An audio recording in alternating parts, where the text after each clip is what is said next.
Alors, je suis de Boulogne, j'ai 49 ans. D'accord. Alors vous, Muriel, il y a encore seulement 2 ans, vous utilisiez beaucoup de plastique. C'était habituel, machinal, vous ne vous posiez aucune question autour de cette consommation de plastique ?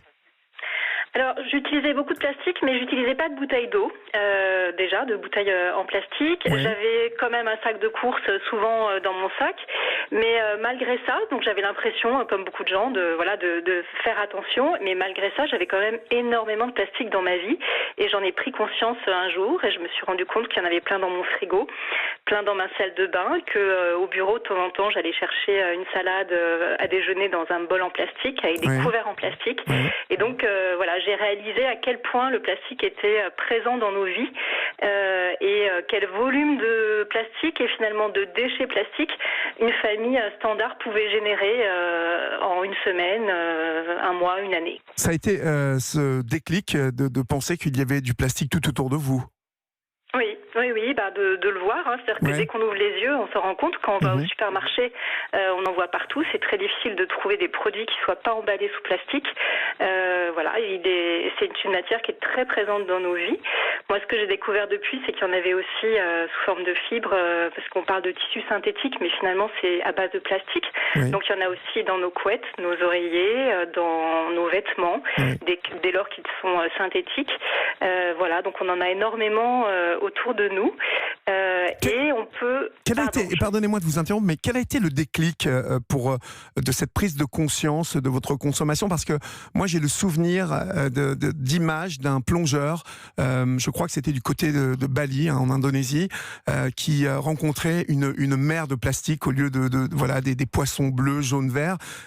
Et voilà, ça m'a fait prendre conscience, moi, ce jour-là, que il y avait un réel problème et qu'il fallait que je m'y mette, moi aussi. Est-ce que vous avez eu un réel déclic au-delà de votre constatation qu'il y avait déjà beaucoup de plastique autour de vous ?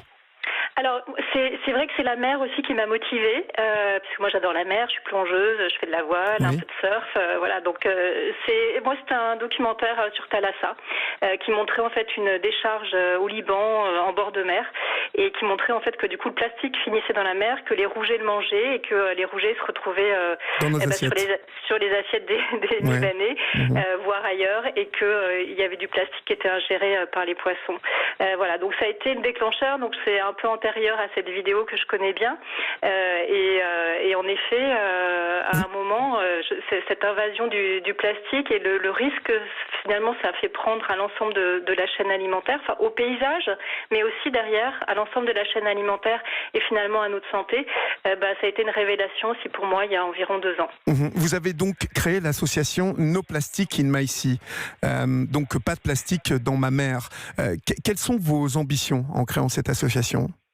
Alors, nous, on a eu une conviction très rapide. On s'est dit que le recyclage, c'était bien, mais on a appris que c'était seulement 21% du plastique qui était recyclé en France et que de toute façon, le plastique se recycle pas éternellement et que on finit par l'incinérer, ce qui est guère mieux, ou par l'enfouir sous terre. Donc, très vite, on s'est dit, on a un volume de production de plastique et une croissance de cette production, et on s'est renseigné, on a vu les chiffres qui sont trop importants. Il faut savoir que on a 350 millions de tonnes, là vous l'avez annoncé, de plastique produit par an dans le monde, mais tous les ans, on en rajoute 4%. Donc si on continue, on va être à 500 millions de tonnes dans le monde très vite. Et puis en France, on en produit aussi beaucoup. On a même augmenté la production de 8% en 2017. Donc on est dans quelque chose qui est un peu délirant, qui est plus du tout raisonnable et qui nous pose un problème majeur, environnemental, et qui commence à être un problème sanitaire. Et qui est vraiment effrayant lorsqu'on vous entend parler de tout cela. Vous partez du postulat tout de même qu'il ne faut pas culpabiliser les autres. Comment faire tout en provoquant une prise de conscience quant à l'urgence climatique ? Je sais que vous intervenez auprès des particuliers, mais aussi bien dans les entreprises, il me semble. Oui. Écoutez, nous, l'esprit, c'est un peu comme on l'a vécu nous, c'est-à-dire on s'est rendu compte que c'était pas facile de passer au zéro plastique tout de suite, que dans nos vies modernes, finalement, le plastique, il faut le reconnaître, il est pratique. Donc, qu'est-ce qu'on fait pour pas trop compliquer nos vies et en même temps faire en sorte que vraiment on fasse un choix de consommateur qui pousse les metteurs sur le marché, c'est le terme qu'on emploie pour finalement toutes les grandes marques qui produisent des produits qui sont suremballés aujourd'hui. Qu'est-ce qu'on peut faire pour les pousser à emballer moins, emballer avec moins de plastique, à avoir une conception des produits qui soient de l'ordre de ce qu'on appelle aujourd'hui l'éco-conception, c'est-à-dire des produits avec un impact environnemental moindre. Et puis, qu'est-ce qu'on peut favoriser comme alternative? Et on voit qu'il y a plein de super initiatives, c'est-à-dire le vrac, par exemple, c'est génial. Voilà, ça a un impact environnemental beaucoup plus faible. Et puis, en plus, souvent, c'est moins cher. Alors, il n'y en a pas encore partout, mais c'est vraiment super. La gourde, c'est tout bête, mais vraiment, on devrait tous en avoir une. Ouais. Moi, j'en ai une de 50 centilitres, je l'ai toujours avec moi. L'eau du robinet en France, on a de la chance, elle est de très bonne qualité.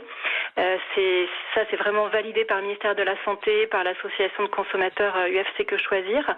On peut sur leur site taper le nom de sa commune et voilà, on sait que dans 95% des cas, on sera informé de la qualité de l'eau qui est très bonne en France.